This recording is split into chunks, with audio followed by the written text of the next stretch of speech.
Shri Sanil P Thomas, ഇന്നലെ നമുക്കുണ്ടായ ആ ഒരു ഞെട്ടലും വേദനയും ഒന്നും മാറുന്നില്ല.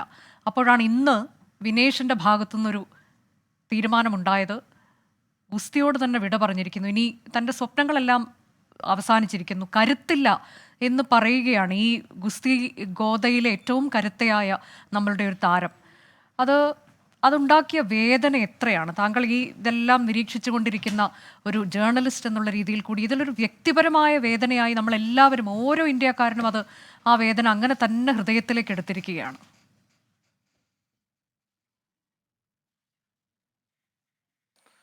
തീർച്ചയായിട്ടും ഇതെല്ലാ ഇന്ത്യക്കാരൻ്റെയും, സ്പോർട്സിനെ സ്നേഹിക്കുന്ന എല്ലാ ഇന്ത്യക്കാരൻ്റെയും വേദനയായി മാറിയിരിക്കുകയാണ് വിനേഷ് ഫോഗട്ട്. നമ്മൾ ഏറ്റവും അധികം ആഗ്രഹിച്ചതാണ് വിനേഷ് ഫോഗട്ടിന് ഈ പാരീസ് ഒളിമ്പിക്സിലൊരു മെഡൽ കിട്ടണമെന്ന്.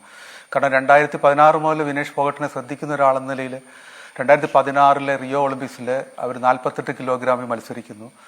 കൈക്ക് പരിക്കേൽക്കുന്നു. ആ കൈക്കിൻ്റെ പരുക്ക് വകവെക്കാതെ മത്സരം തുടരുന്നു. ക്വാർട്ടർ ഫൈനലിൽ മുട്ടിന് വളരെ ദാരുണമായ പരിക്കേൽക്കുന്നു. അവിടുന്ന് അവരെ സ്ട്രെച്ചറിലാണ് കൊണ്ടുപോകുന്നത്.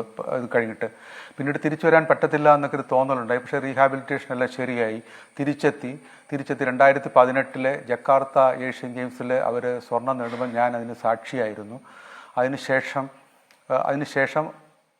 48 നിന്ന് 53 കിലോയിലേക്ക് മാറി ടോക്കിയോ ഒളിമ്പിക്സിൽ അവർ മത്സരിച്ചു. ടോക്കിയോ ഒളിമ്പിക്സിലും പ്രീ ക്വാർട്ടറിൽ നല്ല പ്രകടനം നടത്തി. ക്വാർട്ടറിൽ അപ്രതീക്ഷിതമായ പരാജയം ഏറ്റുവാങ്ങി. തിരിച്ചു വന്നപ്പോഴത്തേക്ക് അതിരൂക്ഷമായ വിമർശനം ബ്രിജ്ഭൂഷൺ ശരൺ സിംഗിൻ്റെയും മറ്റും ഭാഗത്തുനിന്നുണ്ടായി. തനിക്ക് താങ്ങാവുന്നതിലപ്പുറമായിപ്പോയി. ആ വിമർശനം തന്നെ മാനസികമായി വളരെ തളർത്തി. താൻ മത്സരം ഉപേക്ഷിച്ച് ഗോദ വിടാനായിട്ട് ആലോചിച്ചു, ആത്മഹത്യയെക്കുറിച്ച് ചിന്തിച്ചു എന്നൊക്കെ അന്ന് വിനേഷ് പറഞ്ഞത് ഓർക്കുന്നുണ്ട് ആ സമരകാലത്ത്. അതിനുശേഷമാണ് ഇന്ത്യ മുഴുവൻ ശ്രദ്ധിക്കപ്പെട്ട ഒരു സമരത്തിന് സാക്ഷി മല്ലിക്കിനും ബജ്രംഗ് പൂനിയയ്ക്കൊക്കെ ഒപ്പം ഇവർ ഇറങ്ങിയത്. ഈ 3 പേര്. അന്ന് വിനേഷിൻ്റെ ഒരു സങ്കടം, ബജ്രംഗ് പൂനിയയ്ക്ക് വെങ്കല മെഡലുണ്ട് ഒളിമ്പിക്സിൽ, സാക്ഷി മല്ലിക്കിന് വെങ്കല മെഡലുണ്ട്, തനിക്ക് ഒളിമ്പിക്സ് മെഡലില്ല, തനിക്കും കൂടെ ഒരു ഒളിമ്പിക് മെഡൽ വേണം എന്നുള്ളതായിരുന്നു അവരുടെ ഏറ്റവും വലിയ ആഗ്രഹം. അപ്പോൾ പറയുമായിരുന്നു, അത് 2 തവണ ലോക ചാമ്പ്യൻഷിപ്പിൽ വെങ്കലം കിട്ടിയിട്ടുണ്ട്, ഏഷ്യൻ ഗെയിംസ് ഗോൾഡ് ഉണ്ട്, 2 തവണ കോമൺവെൽത്ത് ഗെയിംസ് ഗോൾഡ് ഉണ്ട്. ഇതൊക്കെ ഉണ്ടെങ്കിൽ ഒരു ഒളിമ്പിക് മെഡൽ, ആ ഒളിമ്പിക് മെഡൽ നേടിയിട്ട് ബ്രിജ്ഭൂഷൺ സിംഗിൻ്റെ മുഖത്ത് നോക്കി എന്നല്ല പറഞ്ഞത്, കണ്ണിൽ നോക്കി ഇത് കാണിക്കണം, പറയണം, ഞാനും ഒരു ഒളിമ്പിക് മെഡൽ ജേത്രിയാണ് എന്ന് പറയണം എന്നാണ് അവർ ആഗ്രഹിച്ചിരുന്നത്. അതിനുവേണ്ടിയുള്ള ഒരു നിരന്തരമായ പോരാട്ടം. അതിനിടയ്ക്ക് അവർക്ക് പരിക്കേറ്റു. കഴിഞ്ഞ ഏഷ്യൻ ഗെയിംസ് ഹാങ്ചുവയിൽ അവർക്ക് ഫിനിഷിന് പങ്കെടുക്കാൻ പറ്റിയില്ല. കാൽമുട്ടിന് ശസ്ത്രക്രിയ വേണ്ടി വന്നു. അതെല്ലാം കഴിഞ്ഞാണ് തിരിച്ചെത്തിയപ്പോഴത്തേക്ക് 53 കിലോ വിഭാഗത്തിൽ അന്തിം പങ്കൽ ഇപ്പോൾ അക്രഡിറ്റേഷൻ റദ്ദാക്കി തിരിച്ചയക്കപ്പെട്ടിരിക്കുന്ന അന്തിം പങ്കൽ, അനിയത്തിയെ അനുവാദം കൂടാതെ ഒളിമ്പിക് അത്ലറ്റിക് വില്ലേജ് കയറ്റിൻ്റെ പേരിൽ ആ അന്തിം പങ്കലിന് 53 കിലോയിൽ ഒളിമ്പിക് ക്വാളിഫിക്കേഷൻ കിട്ടിയപ്പോഴത്തേക്ക്, വേൾഡ് ചാമ്പ്യൻഷിപ്പിൽ അവർക്ക് ബ്രോൺസ് കിട്ടിയപ്പോഴത്തേക്ക് ആ 53 കിലോ വിഭാഗത്തിൽ മത്സരിക്കാനായിട്ടുള്ള അവസരം വിനേഷിന് ചോദ്യം ചെയ്യപ്പെട്ടു. വിനേഷ് ഉദ്ദേശിച്ചിരുന്നത് 53 കിലോയിൽ അന്തിം പങ്കലുമായിട്ട് മത്സരിച്ച് ജയിച്ച് ഒളിമ്പിക്സിന് പോകാനായിരുന്നു. പക്ഷേ അതിനുള്ള അവസരം ഉണ്ടായില്ല. അതിനുള്ള സാധ്യതകൾ നഷ്ടപ്പെടുന്നു എന്ന് കണ്ടപ്പോഴത്തേക്ക് 50 കിലോയിലേക്കും കൂടെ മാറി. അങ്ങനെ 50 കിലോയിലും 53 കിലോയിലും ഈ ഒളിമ്പിക് ട്രയൽസിന് മുമ്പ് നടത്തിയ, ഒളിമ്പിക് ക്വാളിഫിക്കേഷൻ റൗണ്ടിന് മുമ്പ് നടത്തിയ ട്രയൽസിൽ അവർ 50 കിലോയിൽ 53 കിലോയിലും പങ്കെടുത്തു വിനേഷ് ഫോഗട്ട്. അതിൽ 50 കിലോയിൽ ക്വാളിഫൈ ചെയ്യുകയും ചെയ്തു. അപ്പം വീണ്ടും ഒരു ട്രയൽസിന് ഇവർ അനുമതി കൊടുത്തില്ല. പകരം 50 കിലോയിൽ വിനേഷിനെയും 53 കിലോയിൽ അന്തിം പങ്കലിനെയും വിടുകയാണ് ചെയ്തത്. അപ്പോൾ 53 കിലോ പ്ലസ് ഉള്ള ഒരാളായിരിക്കും എപ്പോഴും 53 കിലോയിൽ മത്സരിക്കുന്നത്. അത് കുറച്ച് വെയിറ്റ് അവർ കുറയ്ക്കും. പക്ഷേ ഇവിടെ പറ്റിയത് എന്താണെന്ന് വെച്ച് കഴിഞ്ഞാൽ 53 കിലോയിൽ 50 കിലോയിലേക്ക് മാറാനുള്ള നിരന്തരമായ ശ്രമം, അത് ഒരു അളവ് വരെ വിജയിച്ചു. പക്ഷേ അവസാന നിമിഷത്തിൽ പാളി. അതിന് ഉത്തരവാദികളാരെന്ന് നമുക്കൊക്കെ മനസ്സിലാകും. കാരണം വെച്ചാൽ കൂട്ടത്തിലുള്ളവരൊക്കെ ശ്രദ്ധിക്കേണ്ടതായിരുന്നു. അതിനകത്ത് വിനേഷിനെ മാത്രം കുറ്റം പറഞ്ഞിട്ട് കാര്യമില്ല. വിനേഷിനെ കുറ്റം പറയുന്നത് ശരിയല്ല. കാരണം 49 കിലോ 900 ഗ്രാം ആയിരുന്നു ആദ്യ മത്സരത്തിന് ആദ്യ ദിവസം ഇറങ്ങുമ്പോഴത്തേക്കുള്ള അവരുടെ ഭാരം. രണ്ടാമത്തെ ദിവസം 3 മത്സരമാണ്. അതെ, രണ്ടാമത്തെ ദിവസം അത് നമ്മൾ ഫിക്സ്ചറൊക്കെ വളരെ നേരത്തെ കിട്ടിയിട്ടുള്ളത്, നമ്മുടെ പോലും നേരത്തെ തന്നെ കിട്ടിയിട്ടുള്ളതാണ്. ആദ്യത്തെ ദിവസം 3 മത്സരം, അത് ഗുസ്തിയുടെ എല്ലാ ഇതിലും അങ്ങനെയാണ് വേണം. ആദ്യത്തെ ദിവസം 3 മത്സരം, രണ്ടാമത്തെ ദിവസം ഫൈനൽ മാത്രം. അതാണ് ഗുസ്തിയുടെ ഒരു ഫ്രീ സ്റ്റൈൽ റെസ്ലിങ്ങിൻ്റെ ഒരു രീതി. ഒളിമ്പിക്സിൽ തുടങ്ങി അവർ കാണിച്ചൊരു ഫിക്സ്ചർ. അപ്പോൾ സ്വാഭാവികമായിട്ട് അത് അറിയാവുന്ന കാര്യമാണ് എല്ലാവർക്കും.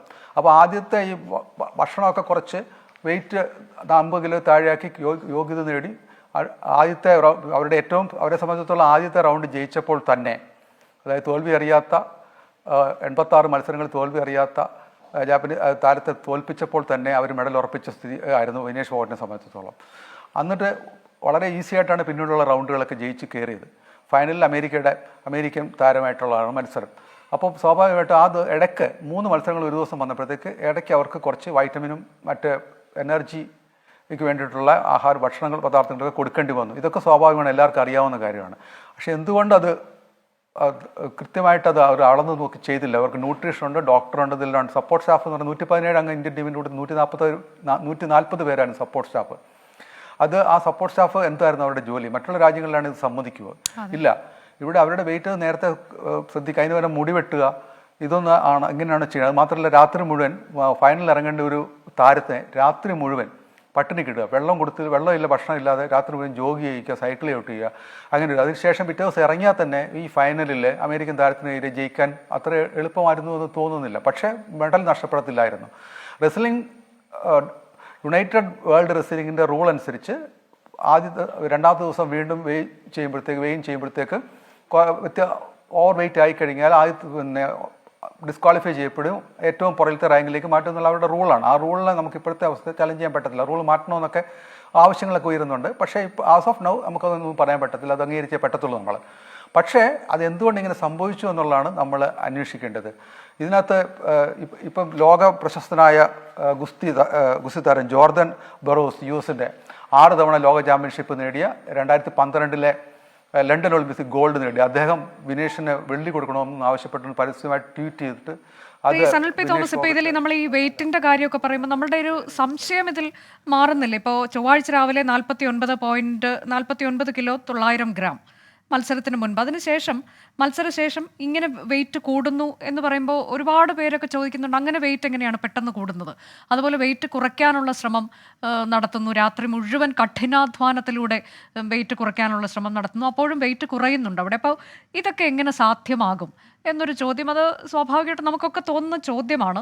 അപ്പോൾ ആ മത്സരത്തിന് മുൻപ് ഇത്രയും, അത് പിന്നീട് 52.7 എന്ന തരത്തിലേക്ക് കൂടുന്നത് എങ്ങനെയാണ്? ഒരു പക്ഷേ അതിൽ ആ സമയത്ത് മത്സരത്തിൻ്റെ ഇടയ്ക്ക് വെള്ളം കുടിക്കുന്നതോ അല്ലെങ്കിൽ എന്തെങ്കിലും എനർജി ഡ്രിങ്ക് അതുപോലെയുള്ളതൊക്കെ കഴിക്കുന്നത്, അതിൻ്റെയൊക്കെ ഫലമാണോ ഇങ്ങനെ ഈ പെട്ടെന്ന് വെയിറ്റ് കൂടുന്നു എന്ന് പറയുന്നത് സംഭവിക്കുന്നത്? അങ്ങനെ ആകാമോ? അത് സ്വാഭാവികമായിട്ടും, കാരണം വെച്ച് കഴിഞ്ഞാൽ വെയിറ്റ് കുറയ്ക്കാൻ വേണ്ടിയിട്ട് ഭക്ഷണം ഒഴിവാക്കുകയൊക്കെ ചെയ്യുന്നത് സാധാരണയാണ്. ബോക്സിങ്ങിലും വെയിറ്റ് ലിഫ്റ്റിങ്ങിലും ഒക്കെ ഇത് ചെയ്യുന്നതാണ് അവർ. അതിനുശേഷം വെയിങ് കഴിഞ്ഞിട്ട് അവർ കുറച്ച് കൂട്ടും. അത് എല്ലാ താരങ്ങളും ചെയ്യുന്നതാണ്. ഇവിടെ ഇതിനകത്തൊരു സംശയം എന്താണെന്ന് വെച്ച് കഴിഞ്ഞാൽ, ഇപ്പം അനുജ പറഞ്ഞ പോലെ 52.7 കിലോ ആയി കൂടിയെന്നാണ് ഒരു കൂട്ടർ പറഞ്ഞത്. അതേസമയത്ത് ഇന്നലെ ഇവരുടെ ഇന്ത്യൻ ടീമിൻ്റെ റെസ്ലിംഗ് ടീമിൻ്റെ വനിതാ ടീമിൻ്റെ കോച്ച് വീരേന്ദ്ര ദഹിയ പറഞ്ഞിരിക്കുന്നത് 1 കിലോ ഭാരം കൂടുതലുണ്ടായിരുന്നതാണ്. അപ്പോൾ ഇതിലേതാണ് നമ്മൾ വിശ്വസിക്കേണ്ടതെന്ന് ഇപ്പോഴും എനിക്കറിയില്ല. കാരണം ഈ 52.7 ആണോ അതോ 51 ആണോ, ഇതാരൊക്കെ പറയുന്നതാണ് ശരി? അതിൽ തന്നെ സംശയങ്ങൾ നമുക്ക് ബാക്കിയുണ്ട്. പിന്നെ ഇത് എനർജി ഇതൊക്കെ കഴിക്കുമ്പോൾ അവിടെയൊക്കെയാണ് നമുക്ക് ഇതിൽ ഒട്ടേറെ ദുരൂഹതകൾ ഇപ്പോഴും നിലനിൽക്കുന്നു എന്ന് പറയുന്നത്. പക്ഷേ ശ്രീ സനൽ പി തോമസ്, ഇപ്പോൾ ഇത്തരം കാര്യങ്ങളിലൊക്കെ കുറച്ചുകൂടി കൃത്യതയോടെ വിനേഷ് വിശദീകരിക്കുമെന്ന് നമുക്ക് കരുതാമല്ലേ? കാരണം വിനേഷ് അങ്ങനെയൊക്കെ കാര്യങ്ങൾ പറയുന്ന ഒരാൾ കൂടിയാണല്ലോ.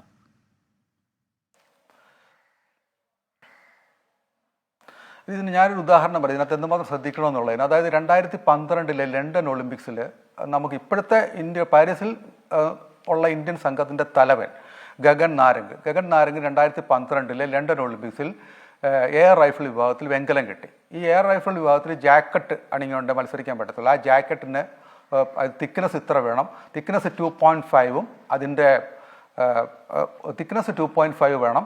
പിന്നെ അതിൻ്റെ എന്താ പറയുക, അതിൻ്റെ സോളിഡ് അതിൻ്റെ ഫോം അത് 3 മില്ലിമീറ്റർ, ആദ്യത്തെ 2.5 മറ്റേ മില്ലിമീറ്ററും ആണ് വെയിറ്റ് ചെയ്ത്. അത് അല്പം കൂടിപ്പോയിരുന്നു ആദ്യം നോക്കി. പക്ഷേ ഇതേ ജാക്കറ്റ് ഇട്ടുകൊണ്ട് നാരംഗ് നേരത്തെ വേൾഡ് ചാമ്പ്യൻഷിപ്പിലും വേൾഡ് കപ്പിലും ഒക്കെ പങ്കെടുത്തിട്ടുണ്ട്. അവിടെയൊക്കെ ഈ ജാക്കറ്റ് ക്ലിയർ ചെയ്തതിൻ്റെ സ്റ്റിക്കറും ഇതേ ജാക്കറ്റിലുണ്ട്. അന്ന് പരിശോധിച്ചവർ തന്നെ ഈ ജൂറിയിലുമുണ്ട്. പക്ഷേ അത് അനുവദിക്കത്തില്ല എന്ന് പറഞ്ഞു. അപ്പോൾ ഇത് സ്വാഭാവികമായിട്ട് ക്ലൈമറ്റ് വേരിയേഷനൊക്കെ വരുമ്പോഴത്തേക്ക് ഇങ്ങനെ ജാക്കറ്റിന് ഇത് വ്യത്യാസം വരാറുണ്ട്. അപ്പം അതിനെന്താണ് മാർഗം എന്നല്ല, ഇന്ത്യൻ ടീമിൻ്റെ അന്നത്തെ നാഷണൽ കോച്ചായിരുന്ന പ്രൊഫസർ സണ്ണി തോമസ്, മലയാളിയാണ്, നമുക്കൊക്കെ അറിയാം.